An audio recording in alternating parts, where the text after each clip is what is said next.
Good morning, America. For our viewers in the West, fallout and free fall from President Trump's tariffs, a 1-2 punch of severe weather, and new music from Ed Sheeran overnight.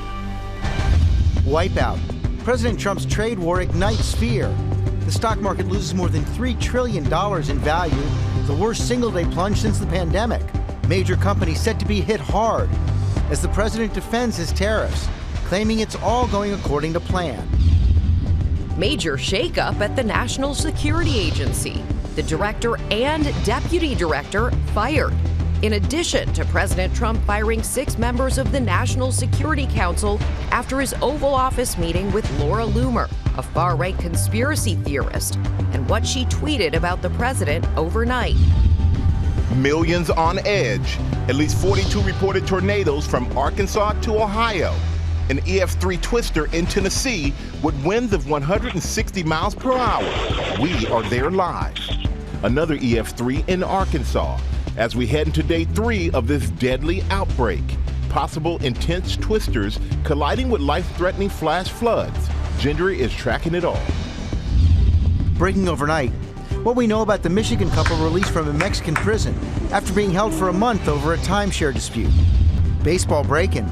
The Dodgers pitcher whose home was broken into the day before he made his opening day pitching debut.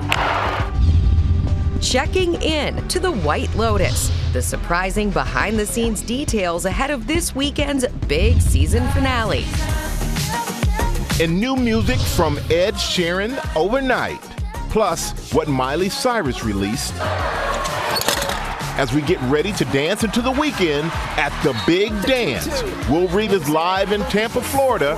And if you're having a rough morning, just wait until you see who he's with. I think we know who this Husky is rooting for. Live from Times Square, it's Friday. Good morning, America. Good morning, America. Big basketball weekend coming up. Yeah, NCAA. Oh, yes, big basketball weekend. We also have a lot of other news to get to, including the potential last-minute deal to save TikTok with the deadline ban to ban it looming. But will China be on board here? And we're also tracking the tornado outbreak. And take a look at this. It's just a glimpse at the damage in Selmer, Tennessee, after an EF3 twister with winds of 160 miles per hour tore through. Yeah, my daughter and her friends in Nashville last night had to take shelter. We're going to begin with fallout from President Trump's trade war. His tariffs sent shockwaves through the market. Stocks had their biggest one-day loss in 5 years. It's been since the pandemic. More than $3 trillion of value was wiped out. The worst one-day losses for the S&P and 500 and the NASDAQ since 2020, because concerns are growing about the impact on businesses and consumers. Trevor Ault is on Wall Street with the latest. Good morning, Trevor. Good morning, George. So once again, we're off to a very rocky start on Wall Street. The Dow opening down about 1,000 points, and this is all fueling fears of a potential recession. JP Morgan analysts have now updated the chance of a recession this year to about 60%, which means they believe it's more likely to happen than not, and the bleeding on the stock market may not stop anytime soon. This morning, the widespread fallout from President Trump's sweeping tariffs. The stock market losing $2.5 trillion in value Thursday, the worst single-day plunge since the pandemic lockdowns 5 years ago. Multinational corporations with manufacturing in Asia, like Apple, tumbling more than 9%, Dell, Best Buy, and Nike dropping around 15% or more. And now, as more tariffs are set to go into effect at midnight, many companies are already reeling. Restoration Hardware stock plummeted 40%, the CEO reacting in real time on an earnings call. Oh, really? Oh, okay. I just looked at the screen. I hadn't looked at it. It got hit when I think the tariffs came out. Economic anxieties are also rippling through the auto industry, now facing 25% tariffs on imported cars and parts. Stellantis, the maker of Jeep, Chrysler, and Ram, announcing they're pausing production at some plants in Canada and Mexico, and also temporarily laying off 900 workers in Indiana and Michigan. In Kentucky, dairy farmer Terry Rowlett is bracing for his costs to jump.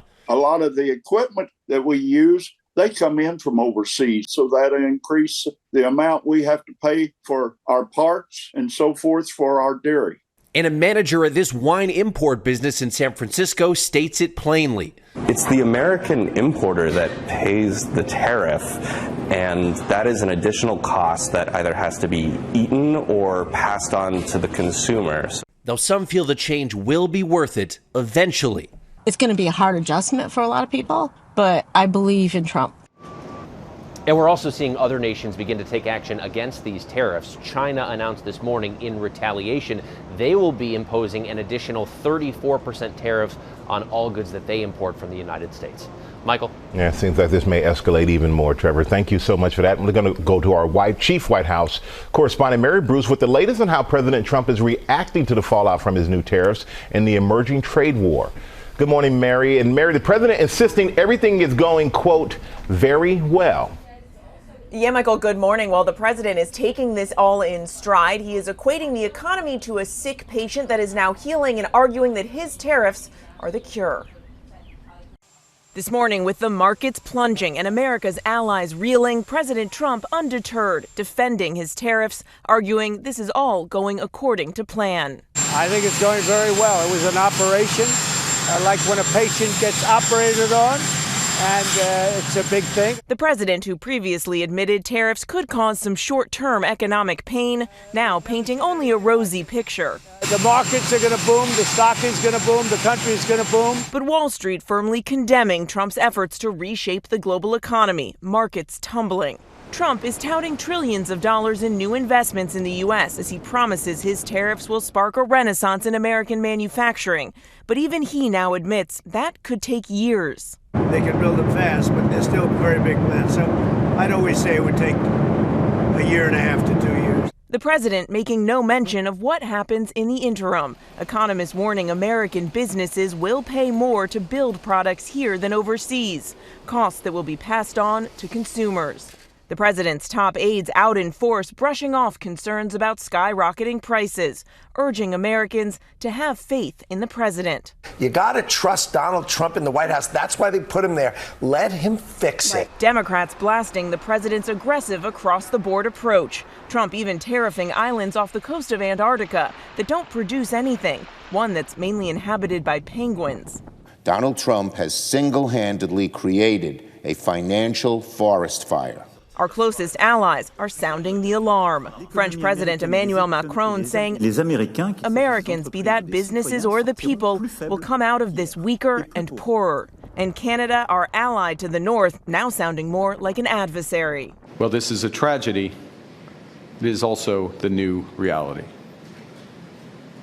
We must respond with both purpose and force. Now, the president says he is open to negotiating with countries if they offer something that, in his words, is, quote, phenomenal. But this morning, we are only seeing this trade war escalating. As you just heard, China now responding with those additional 34% tariffs on all imported U.S. goods, Michael. And Mary, we know there's a jobs report out this morning. Yeah, and that report just out, it shows 228,000 jobs added last month. That's actually better than expected, though unemployment did tick up to 4.2%, though it remains to be seen how the job market will handle the shock of these tariffs, Michael. All right, Mary, thank you so much for your reporting. George? Okay, Michael, there's also breaking news from the White House overnight. The director of the National Security Agency and the deputy director were fired. 6 national security staffers also fired after intervention with President Trump from conspiracy theorist Laura Loomer. Chief Global Affairs anchor Martha Raddatz has the latest on that. Good morning, Martha.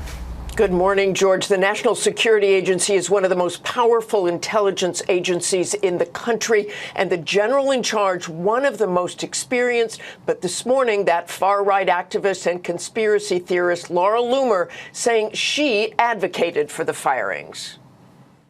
This morning, a major shakeup at the National Security Agency. General Timothy Hawk out as director of the NSA and head of U.S. Cyber Command, and his deputy Wendy Noble out as well. It comes hours after 6 members of the National Security Council were fired following a Wednesday meeting with far-right activist Laura Loomer in the Oval Office.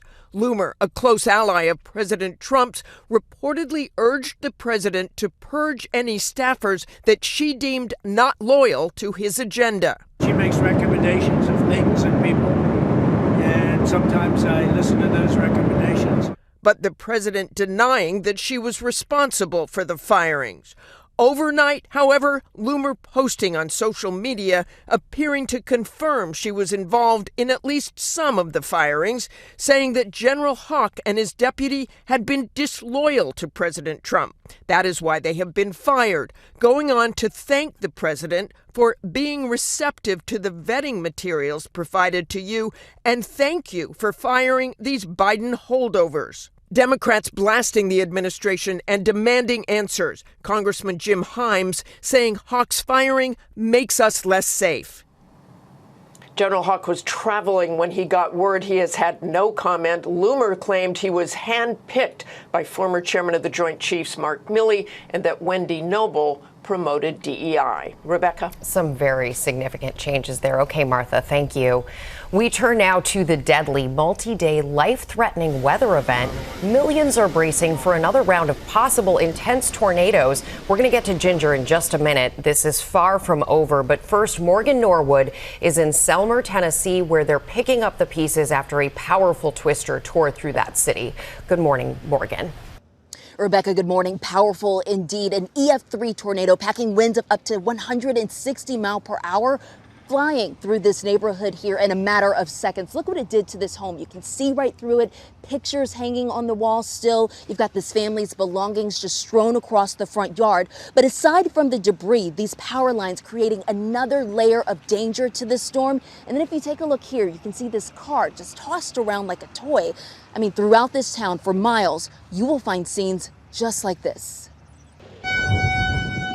This morning, millions on edge.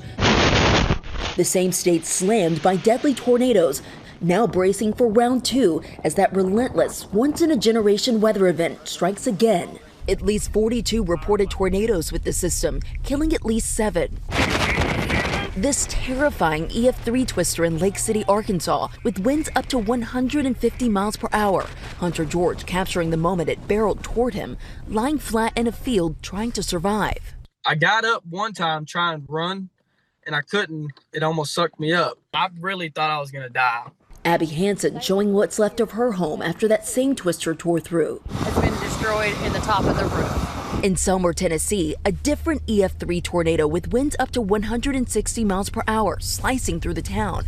This drone footage showing a path of destruction stretching for miles. Homes reduced to splinters and once towering trees snapped like matchsticks. In Spring Hill, dark clouds overhead, and in Lebanon, high winds bringing down these trees. Now the recovery begins, but it's still a race against time. The system still lingers, threatening a third day of severe weather. Rare and high-risk flooding now a growing danger throughout the region. Water pouring over I-24 in Nashville. First responders wading through high waters to pull people to safety. There'll be continued tornado warnings, there's continued flooding, and there's continued danger for Tennesseans. Don't let your guard down. And now that the sun is up, first responders say they will continue to go door to door, but certainly under the threat of more storms. Michael? Yeah, definitely devastating there, Morgan. Thank you for that. And we're going to bring in Ginger with more on what's ahead for the hard-hit region. Good morning, Ginger. Yeah, now we're more than halfway through this big event, but the question is, why is this happening, right? Like, what is causing all of this? Well, record high temperatures under this high pressure system that has not budged is a big part of it, because this front became stationary along it, and basically pulses of energy are coming along that front, and there's tons of Gulf moisture. The Gulf is actually right around the temperature about 2 degrees above average. So look at this. Flash flood warnings for most of the state of Kentucky this morning. We have Texarkana up to Columbus, Ohio, and even close to Pittsburgh with flood watches. But the heart of where this energy is going to be today will erupt in the afternoon and evening. Little Rock, Longview, Texas, Conway, Arkansas, all through midnight and beyond tonight. You've got to keep those ways of getting warnings, 2 of them.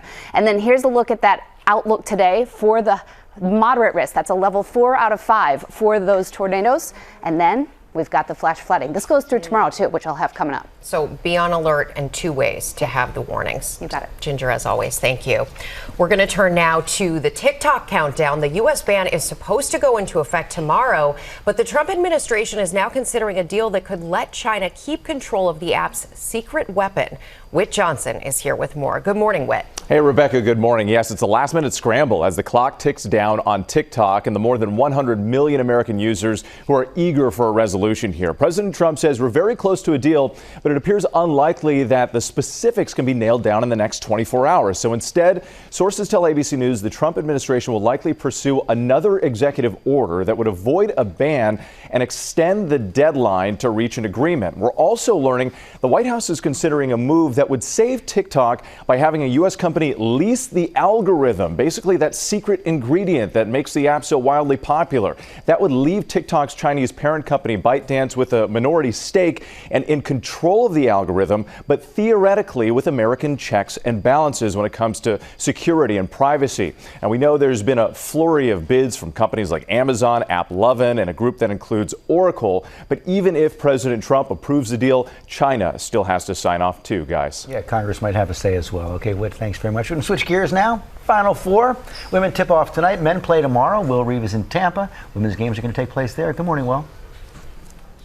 Hello, George. Good morning. It all comes down to this. It's the pinnacle of college basketball. It is the Final Four. The men over in San Antonio, the women here in Tampa. The excitement is building there. Folks taking pictures with the national championship trophy behind me at this early hour. It's all eyes on Tampa as we will find out in just hours who is headed to the national title game. First up is South Carolina, the defending champs, going for their third title in 4 years. Dawn Staley's team not quite as dominant as they have been. At least last year they went undefeated. Number 1 seed Texas, their opponent, hoping they can maybe snatch the crown. If Texas wins, it would be their first ever national championship appearance. They haven't been in the Final Four since 2003, and they've never won the title. UConn, on the other hand, they've won 11 national titles, and they haven't won those since 2016. They are the lone 2 seed in this tournament, women's or men's. Everybody else is a 1 seed, including UCLA, their opponent,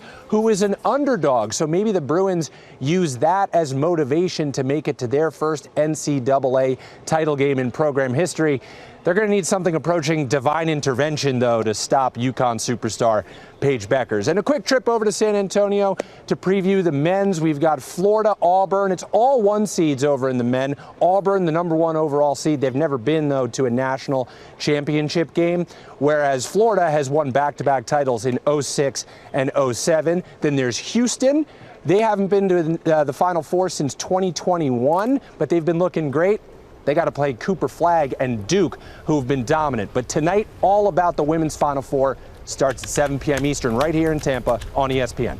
Guys. All right, Will, thanks very much. Coming up, the Dodgers star whose home was targeted while he was getting ready to pitch on opening day. And we have the latest on the Michigan couple jailed in Mexico because of a dispute over their timeshare. You know, we are racing into the weekend with these characters. Ike Ajachi is warming up for a trial run before those mascots take the field for the Mets home opener. Let's pretend it's not the end of the world. This is so good. Welcome back to GMA. Miley Cyrus with a brand new single, Overnight. It's called, you just heard her say it, End of the World. And that's all I'm going to tell you right now because we have so many other details coming up in pop news, guys. And if you're doing pop news on Friday, you're going to bring props. It could be, George. I cannot give any details. First new at 7:30, prosecutors say 2 Pennsylvania FedEx workers and 7 alleged co-conspirators have been arrested in connection with a cell phone theft ring that stole 181 phones worth some $173,000. They took in $57,000 in profits, selling them for $203 apiece. Also, an investigation is underway after 6 people were stabbed in broad daylight yesterday on a Washington, D.C. street. Police say the suspect was in an altered state from an unknown substance. Injuries are not believed to be life-threatening. And Bruce Springsteen news. He's releasing 7 never-before-heard full-length albums, guys. The collection is called Tracks 2, The Lost Albums, and contains 83 songs. Now, Springsteen says he's played them to himself and close friends for years now, but we've never heard them. So he's sharing them with fans for the first time, and they'll be available the end of June. That's amazing. Yeah. Isn't that, like, I can't wait. That's a lot of songs all at one time from the king, Bruce Springsteen. Also, Jeremy Allen White, who's portraying Springsteen in a highly anticipated biopic, took the stage at CinemaCon, which is an inside the industry thing, for a first look at the movie. He was there with co-star Jeremy Strong. Strong plays Bruce's manager and producer. Deliver Me From Nowhere is set to hit theaters later this year. It's a big Bruce Springsteen year. Yeah. Well, when are they releasing all the albums? In June? June, I think, is when he said. All right. Not much work production going on the day after that. Everybody listening to the album. Listening to the songs take all day. Now to another professional athlete targeted by thieves. Dodgers pitcher Blake Snell says his home was broken into the day before he made his season debut. Whit Johnson has the latest on that. Good morning, Whit. Hey, George. Good morning to you. Yes, this break-in happened at Blake Snell's home in Washington State, right before that debut for the Dodgers in Los Angeles. Nobody was home at the time, but these crimes are occurring at an alarming rate. And despite warnings from police, more and more star athletes are joining the list of victims. And here we go with Blake Snell. This morning, yet another pro athlete targeted by burglars. Authorities are investigating after the home of Dodgers pitcher Blake Snell was broken into last week. The Edmonds Police Department confirming the residential burglary was reported to them on March 26 in Washington State, finding that a window had been broken into to gain entry. According to police, the house was not occupied at the time of the incident. Snell saying in a statement, "I can confirm that our home was recently broken into." It's the latest in a string of high-profile home invasions impacting athletes. Just days after the incident at Snell's home, gunmen breaking into the home of former Seattle Seahawks player Richard Sherman while his family was inside. Sherman posting video of the terrifying incident to social media. Authorities are still investigating. They are very attractive targets. They tend to live in really nice, expensive houses, drive terrific cars, tend to have high-end jewelry. And back in December, the home of Cincinnati Bengals quarterback Joe Burrow was burglarized while he was playing in a Monday night football game. Authorities say the alleged crime ring behind that burglary was also behind the theft of luxury items from the homes of Patrick Mahomes and Travis Kelce. According to police, that same group was also responsible for this November 2024 break-in at the home of Milwaukee Bucks player Bobby Portis. The thieves in that incident can be seen smashing glass and taking a safe. Prosecutors have since charged 7 Chilean nationals in connection with that string of crimes, some of them pictured in this selfie, openly posing with a safe and expensive watches. Again, we know at least some of these cases have been connected to organized crime groups, but one of the biggest challenges here for police is that these star athletes have very public schedules. The thieves often know when they're away from home and just about how long they'll be gone, guys. Yeah, but the scary part is, like in the case of Richard Sherman, when your family's home, even though you're not there. Yeah, home invasion at that point, incredibly dangerous. Yeah, all right, thank you so much for that, Whit. Now on GMA with the Michigan couple that was behind bars in Mexico because of a dispute over payment for their timeshare. They're back home this morning, and Eva Pilgrim is here with the story. Good morning, Eva. Good morning, Rebecca. The couple describing for us what they say was a pretty horrific experience. Separated, kept in cells at some point with 30-plus people sleeping on floors, no running water. This morning, after more than a month in a Mexican jail, they are finally back home. We're happy to be home. That's how we are. This morning, a Michigan couple is back on American soil after being held in a Mexican prison for nearly a month over charges from a timeshare dispute. I literally had a room or a cell that was full of cockroaches, a toilet that didn't work, a sink full of used toilet paper, and a shower that did not work. Paul Akeo and his wife Christy speaking exclusively to ABC News from their plane shortly after they touched down overnight. The pair were arrested for fraud to a hotel chain shortly after they landed at the airport in Cancun for a family vacation on March 4th. We were stopped at immigration, which we thought was just normal. And then after waiting, and then a lot of police officers showed up and then eventually told us that we were being arrested for fraud. They say this all started because they signed up for a timeshare with Palace Resorts. But when the resort didn't allow them to use their time as promised, they disputed the contract and reached out to their credit card company to dispute the charges. We sent them the information about our contract, what they did, how they breached it. They had 2 to 3 weeks to respond, and they didn't. And so we received all of our money back that we had charged on these credit cards through the dispute process. But Mexican authorities seeing that refund instead as the cancellation of 13 transactions, which were done maliciously by not recognizing the charges. Thursday, a judge accepting an agreement between the Akeos and the resort company in which the couple will donate their over $116,000 originally contested to a nonprofit in Mexico for orphan children. Congressman Tom Barrett from their home state of Michigan traveling to Mexico and meeting with the couple before bringing them home. So we reached out to members of their family to engage with them, which then led us to engage with the State Department and the White House. I traveled directly from Washington, D.C. to Cancun, went directly to the prison to meet with them both, and then met with Mexican officials and began the process of negotiating their release. This morning, Paul and Christy grateful to be back home, surrounded by family. We are just overwhelmed, and we don't know how to thank everybody. Yeah, the Akeos told us they are really looking forward to getting some rest, eating a decent meal, and taking a real shower, guys. But they are so grateful to everyone. Crazy story. Right. Yeah. And those images and the details are just frightening. Very scary. Eva, all right.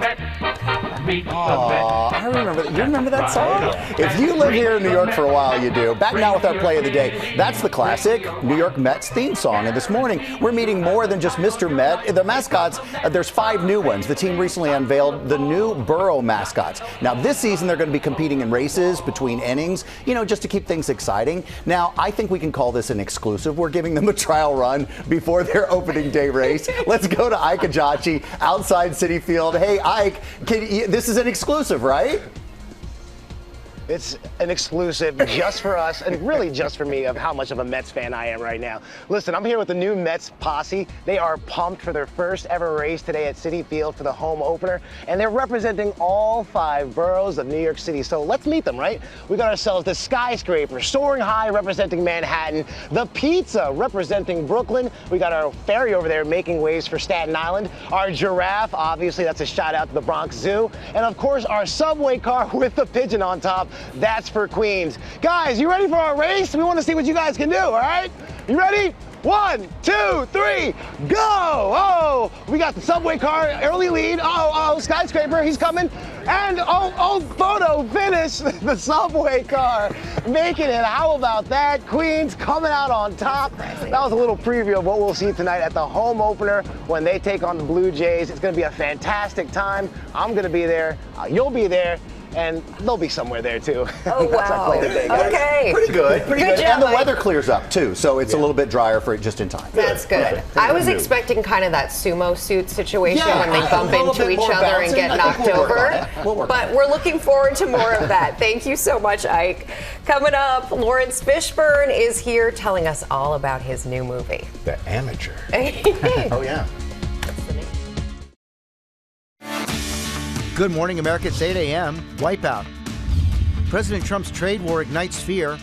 The stock market loses more than $3 trillion in value, the worst single-day plunge since the pandemic, as the president defends his tariffs, claiming it's all going according to plan. This morning, we have a reality check for your household. When prices could start rising, it's different across the board. We'll get specific about what you want to buy right now and break down how to get tactical concerning necessary big-ticket purchases. Backtracking. Days after firing 10,000 federal workers across health and human services, Health Secretary Robert F. Kennedy Jr. saying some of them were a mistake, as critics say the cuts are putting Americans' safety in jeopardy. Plus, we are live in Tampa this morning, ahead of the Final Four and all the madness. It's not the end of the world. Breaking pop news overnight, Miley Cyrus dropping her new single, End of the World. Plus, new music from Ed Sheeran overnight. Sam Champion has that and more in pop news.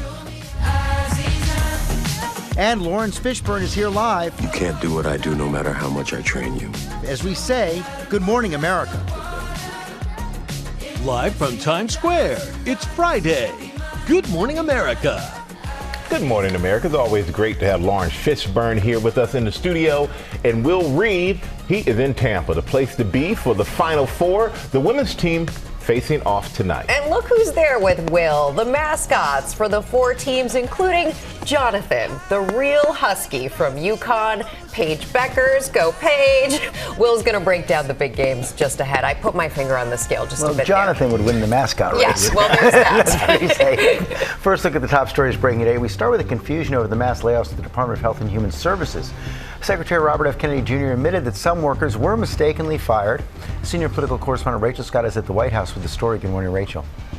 George, good morning to you. And Health Secretary Robert F. Kennedy Jr. is now backtracking. 10,000 people were let go from the Department of Health and Human Services this week. Entire departments were shuttered.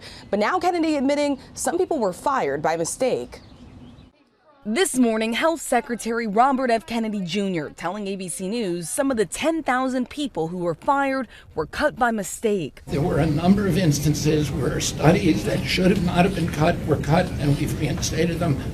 Personnel that should not have been cut were cut. We're reinstating them, and that was always the plan. Health and Human Services not only provides health information to the public, but also helps fight diseases and provides desperately needed research on vaccines and medical treatment. The agency began laying off thousands of workers on Tuesday, shuttering whole divisions. The top scientists monitoring the bird flu, gone. The official who led the program that cut teen tobacco use in half, gone too. ABC News reporter Cheyenne Haslett asked Kennedy why the department had cut a CDC program that monitors lead levels in children. The same program that uncovered the lead in applesauce pouches in 2023. Can you explain the rationale for cutting a program like that and why that's not an essential service? There were some programs that were cuts that are being reinstated, and I believe that that's one of them. Those comments catching the director of that program by surprise. Without us, there is no other unit at the federal level that is here to support them in doing what they need to do. But overnight, an HHS official telling ABC News that the program, how it exists now, will not be reinstated, saying the work will still continue elsewhere at HHS. All of this prompting a lot of confusion. Secretary Kennedy insists that these cuts are necessary to streamline the agency, but he would not say how many people would be reinstated or which programs would be brought back, Michael. Just creating a lot of chaos there. All right, thank you so much, Rachel. Now to March Madness. The Final Four tips off tonight, starting with the women's matchups as stars like Paige Beckers and Lauren Betts get ready to face off on the court. Let's go to our guy, Will Reeves in Tampa. Hey again, Will. Hey, Michael, what's going on? We're having a lot of fun here in Tampa. I've got the mascots of the 4 remaining teams for the Final Four. We've also got Jonathan, the Husky. We're going to do a little trick with him in a little bit. I've got a game ball in my hand. They're going to use it in the national championship game. You can't really see it, but there's a mark there. It's got the title on it. I'm going to let Cocky spin it on your finger there because you guys are up first. Hi, Jonathan. You guys are up first. South Carolina, they're not undefeated this year like they were last year, but Dawn Staley's team going for that national title, 3rd in 4 years. But they've got a tough test ahead of them. And then UConn tonight. How you guys feeling? You've won 11 of these national titles, but UCLA also going to be a tough test for them. Going to take a lot for UCLA to get to their first NCAA title game because UConn has Paige Beckers. It's going to be a great night. It starts at 7 Eastern on ESPN. And I want to do a little something with, hey, Jonathan, remember we did paw, sit, paw? He just ate all the treats. I don't know. Maybe that's a sign for UConn that they're going to win because you just ate every treat I had. Can you do a little petting? I don't know. And he's not apologizing either. Starts tonight, 7 p.m. That went so horribly wrong, but Jonathan's happy. So. Oh, he's so cute. I have nothing left. Thank you, Will. Coming up in our GMA morning menu, your tariff budget. Becky Worley has a reality check on what they could mean for your family. Also ahead, new details on the upcoming Marvel movie Thunderbolts, starring Julia Louis-Dreyfus, Florence Pugh, Sebastian Stan, and many more. That's coming up in Pop News. Plus, chef and golf fanatic Richard Blades is here bringing us dishes inspired by the masters that you could make for your own watch party. And Sam is with a special guest. What's up, Sam? Was that a slice, Richard, with a spatula? It's Laurence Fishburne, everybody. Look at this. Star of stage, and can we say all screens? Because now why it's not? about, why not? All screens. Why not? Talk about a new movie, The Amateur. If you haven't seen the commercials for this movie, wait till we show the clip. I am all in. That's coming up right here on GMA. Thank you for coming all the way from London.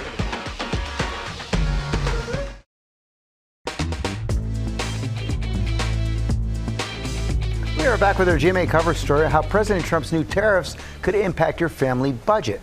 Becky Worley is here with a reality check on your household purchases. Hey, Becky, tell us about how retailers are handling this. George, these are definitely uncharted waters. So we talked to a few notable economists, and they see three possible scenarios. Retailers and manufacturers eat the cost of tariffs to stay competitive, or they pass some of the increased cost onto us, or they pass all of the tariff costs onto us. All three scenarios are likely. And Becky, when do we think these increases will hit the consumer? Michael, it's on a case-by-case basis. I mean, that sounds like a cop-out, but it all depends on how much inventory retailers have. Many of them have stockpiled in anticipation of these tariffs. So, according to the chief economist at Numerator, clothing, appliances, and cars could have up to a 6-month runway before price increases, but that's up to, so it could start happening sooner. Food, though, fresh produce will see hikes within a month, and packaged goods and alcohol within 3 months. So stock up on your bananas and avocados and maybe your French wine, who knows? And heads up, in the past, tariffs have allowed retailers to raise prices on goods that weren't even impacted by the tariffs. The University of Chicago study on washing machine tariffs in 2018 showed prices climbed 12%, about $86 on average per washing machine. But prices on dryers, which were not tariffed, also rose 12%. They went up an average of $93. So fasten your seatbelts on your budget right now. Yeah, I remember that University of Chicago study. Becky, you mentioned a couple things, avocados, wine, things like that. What do you recommend people do right now as far as stocking up? That's right, Rebecca. Shout out to your alma mater. The best advice, get tactical, but don't panic buy. What big ticket items do you need in the next 12 to 18 months? We're talking cars, appliances, furniture, electronics. Think laptops, phones, monitors. You might want to get ahead of back to school. We do have Memorial Day sales coming up in 7 weeks, so plan ahead for those. There may even be some tariff sales, like Ford just announcing a big sale through June that could save you up to $4,000 per car. My teen has been working in the summer. She's been babysitting to save for a car. And even though she's a few bucks short, we're headed to the car lot this weekend. It's time to buy. She's a few bucks short. Mom's not. That's how that works, Becky. She's done the math, Michael. She's done the math. Mom covering the tariffs. Okay. Thank you, Becky. Thanks, Becky. How about some pop news, Sam? All right, George. Now, I don't have props, George. I apologize. But let's not let that spoil our Friday. Let's begin pop news with some brand new music to help us rock into the weekend. First up, Ed Sheeran dropping the first single from his highly anticipated upcoming album called Play. Now, this is called Azizam. So let's play it, if you will.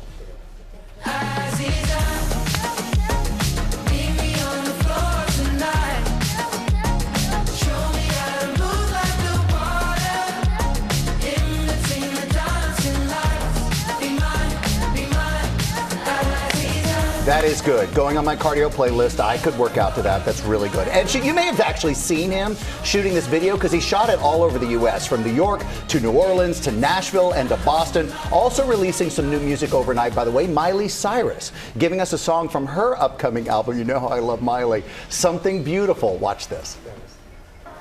Let's pretend it's not the end of the world. You okay over there, Sam?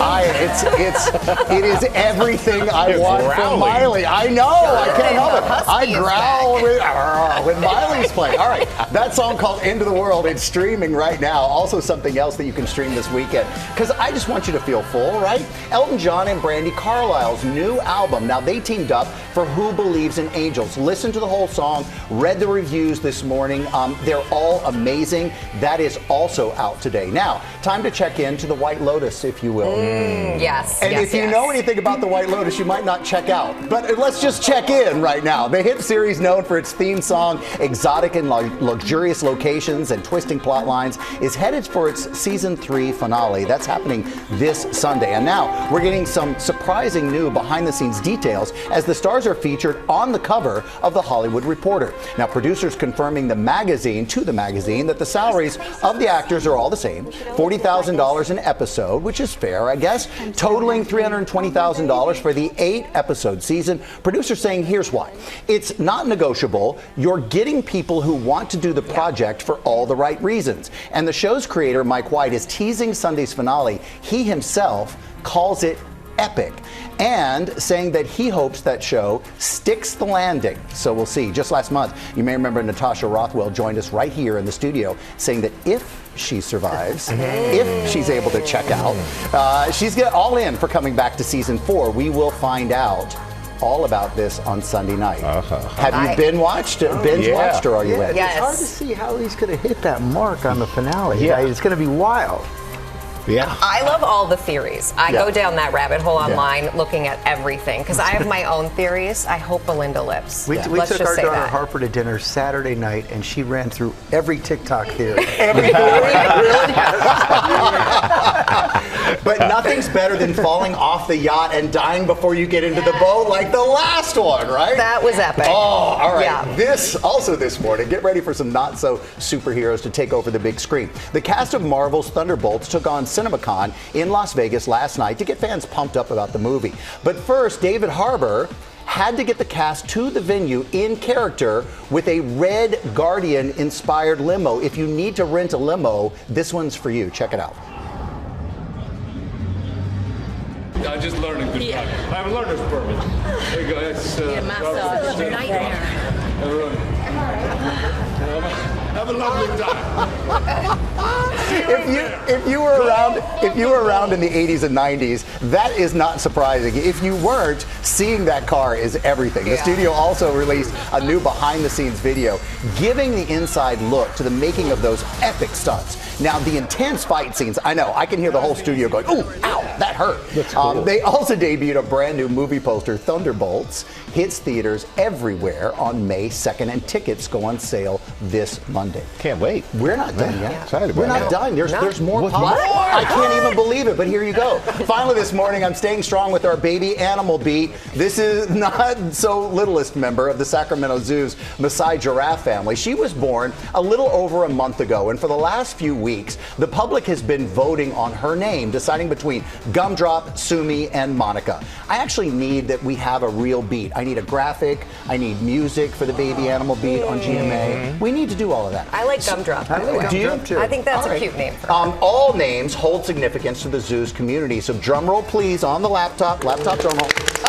Baby giraffe's official name is Sumi, named after the sumac leaves her mom loved in pregnancy. More than $10,000 was raised as part of this voting process, all going directly to habitat improvements for the giraffes. Very nice. That's pop news. That's pop news. Sam? Very cute. Sumi works too. I like it too. Let's go to Ginger. If my child was named after my pregnancy eating, his name would be Pirate's Booty, which would be, right? We should make that a thing now. I want to know everybody's. Tell us online what yours would be.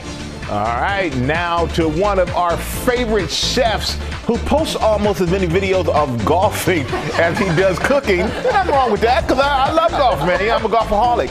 Well, who's better to bring us the taste of the Masters than our friend Richard Blaze, everybody.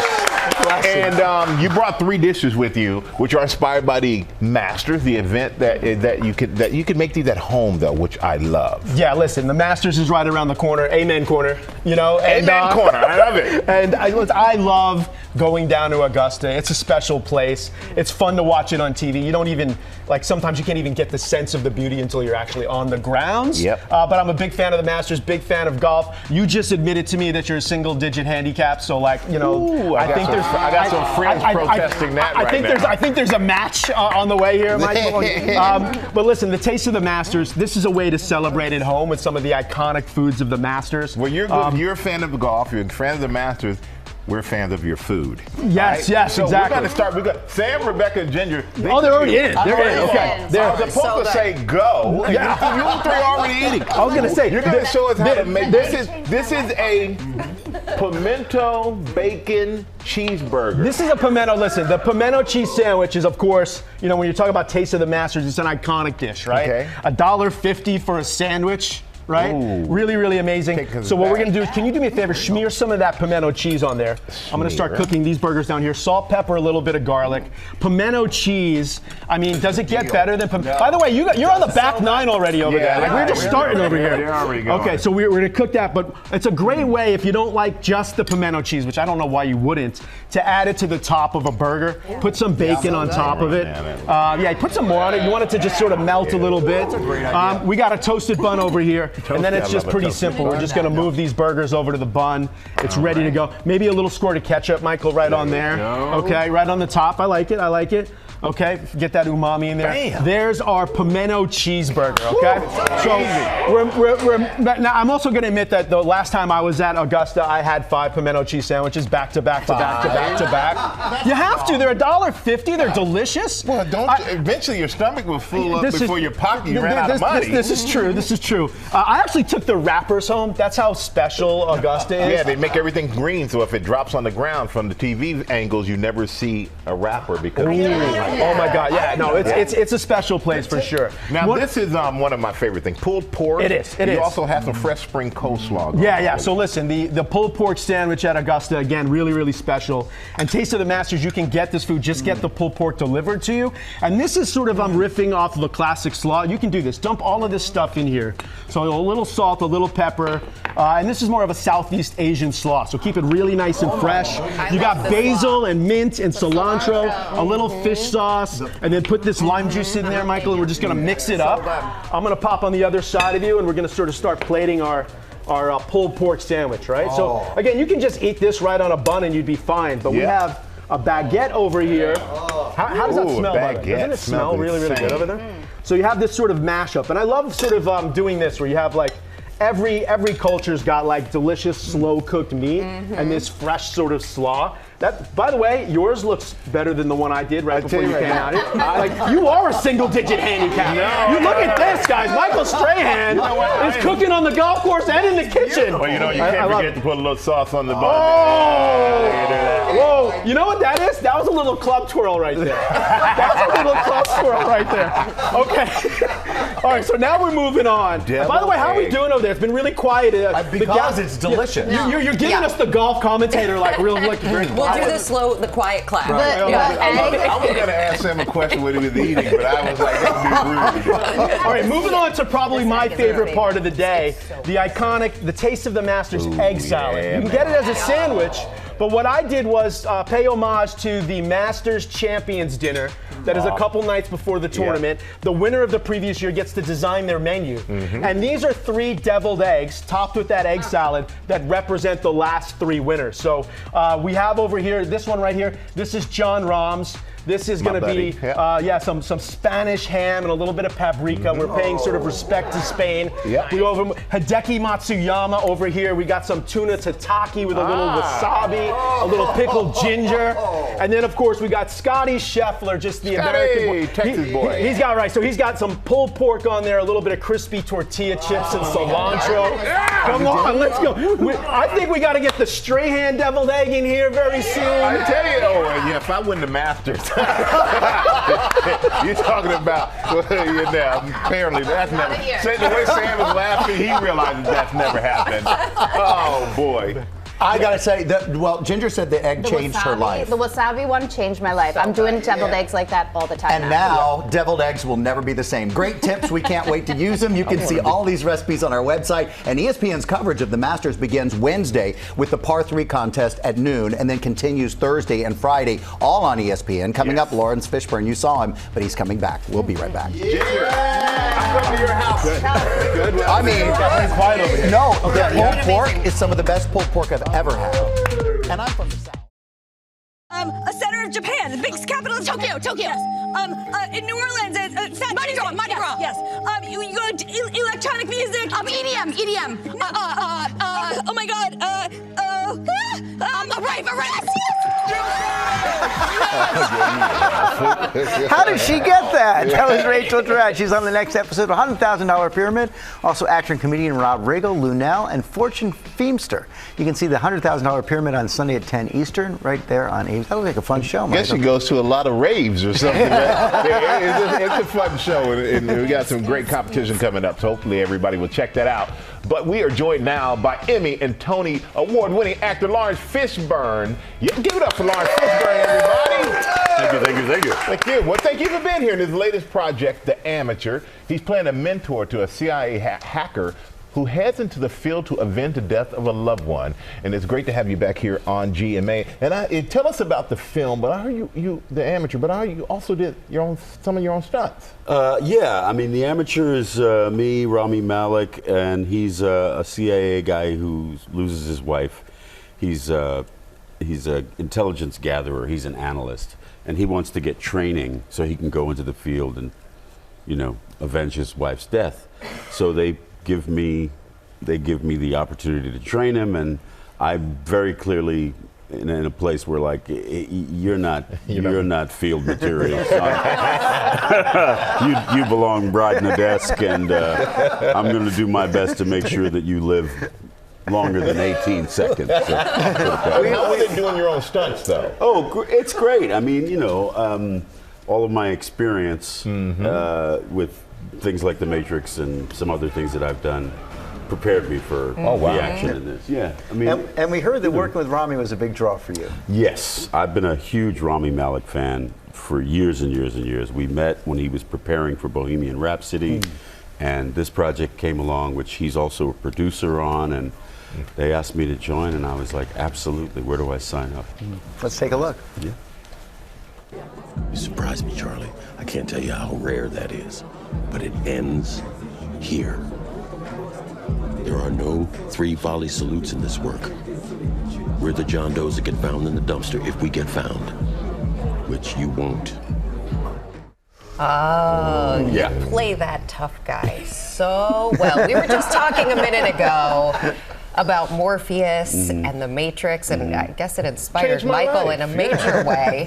How fun is it to play a character like that? It's a lot of fun. Yeah, I enjoy it. Yeah, it's great. What do you like about it? Well, the thing about this character is, while he's this kind of tough guy, like the seasoned military guy, he also has a great deal of compassion for Rami's character. He knows that he's in over his head. He also knows that he's a highly intelligent man, and he just feels for him because the guy wants to do something that's contrary to his nature. So that's what's nice about this kind of a role is, you get to play more than one note, really. Definitely. And speaking of playing more than one note, you've been busy. Not only with the movie, you just wrapped a one-man show that you wrote here in New York City. Yes. And what was it like for you being back on stage again? It was the best. I mean, for me, as an actor, the theater is my church. And writing a one-man show, which took 20 years, was a huge achievement. And we opened this new theater downtown, the Perlman Performing Arts Center, which is an incredible venue downtown. And my plan is to actually take my one-man show uptown after the Apollo renovates their theater and do it there. 20 years, what a journey that was. Yeah. Been 3 years since Blackish wrapped up. We miss it, man. I do, and at the same time I don't, because it's right in here. It's right in here, And dealing with Anthony Anderson every day, I don't know, man, you're better than me. Well, I played his dad. So because I played his dad, I had a little leverage. Oh, Lord. It's always great to have you, man. It's congrats great to on be the here. movie. Yes, And congrats on the one-man show. We'll come up and check you out uptown in Apollo when that's all done. Please. And we just love having you here. Thank you for welcoming me always. I appreciate you guys. No doubt. And The Amateur, it will be released in theaters next Friday, April the 11th. Make sure you go check this man out. Now we look at the final season of the award-winning show, The Handmaid's Tale. It premieres next week. Matt Gutman sat down with Elizabeth Moss and the show's other stars. For years, we've been afraid of them. The revolution is here. Now it's time for them to be afraid of us. As the 6th and final season of The Handmaid's Tale premieres, they will never see us coming. Taking us back into the world of Gilead. With June Osborne, played by star and executive producer Elizabeth Moss, who recently welcomed her first child. I think I've done like a pretty good job playing a mom without being a mom for a long time. But I will say that being a mom definitely is different. I think it definitely did have an effect. It's impossible not to think about the real child and to draw those parallels in a very emotional way. Plus, I was really tired. So. Tired, but ready to fight alongside her best friend, Moira. I want to help. I thought so much in season 6 about who was Moira in season 1, and sort of like a full circle of getting back to her spirit, getting back to what made her fight in the very beginning. Where is June Osborne? And Gilead's anti-heroes are back too. Aunt Lydia and Serena Joy forced to reckon with the system they helped create. There's nowhere to go. She does have an evolution. Whether it's going to be enough is the question, I guess. Do you ever sort of take your character home? No. No, I don't think I can take Serena home. She's left on set. I will not allow it. What used to make me laugh in the beginning when people say, how do you get yourself to that dark place? And I thought, oh, gee, I'll have to come up with something. My answer was, I can't get there fast enough.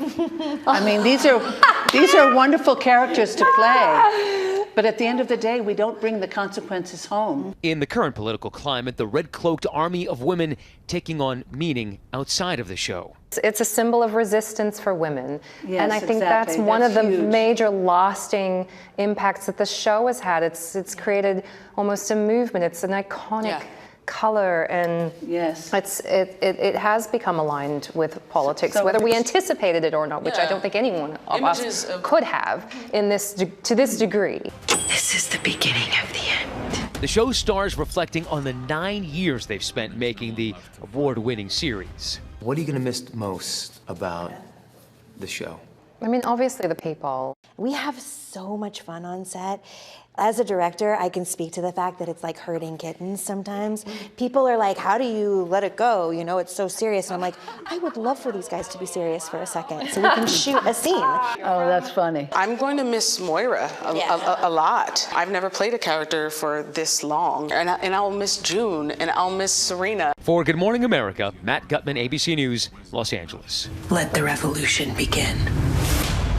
Thanks to Matt for that. The final season of The Handmaid's Tale premieres Tuesday on Hulu. Now let's go to Ginger. Thanks, George. The truth is out there, and David Duchovny is still searching for it. He has a new series, Secrets Declassified, with David Duchovny, that premieres tonight on the History Channel. The Golden Globe winner investigates some of the most bizarre and disturbing government activities in history, and then reveals the latest facts behind these secrets. That all starts tonight on the History Channel. Now Zilich, side by side. Let's go! It's going to be Connor Zilich, I think, that takes it, but it's another formal finish.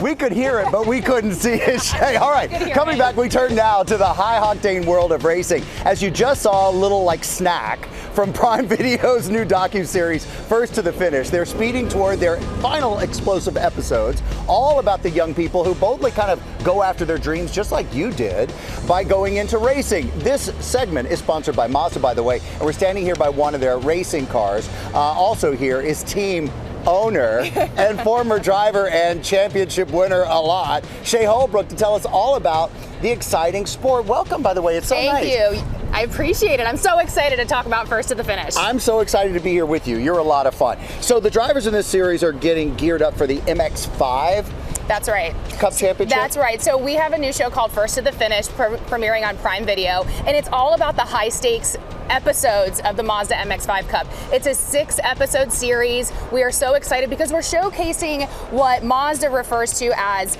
the human power of real potential. Yeah. And the stories that unveil themselves throughout the art of racing. Myself as a team owner, 2 female race car drivers, Heather Hadley and Sally Mott. And what it, I think, encapsulates for the general public and people that are watching this is you don't have to be a fan of motorsports not to love our series, because it's about the trials and tribulations that we incur on the professional side, but also there's a lot of realness. There's a lot of real life in the pursuit of sponsorships, juggling motherhood. None of that can be easy. None of so it. why is the championship so exciting to young people now? Because I feel like it is. I feel like everybody wants to get in something like this and go fast. Yeah, absolutely.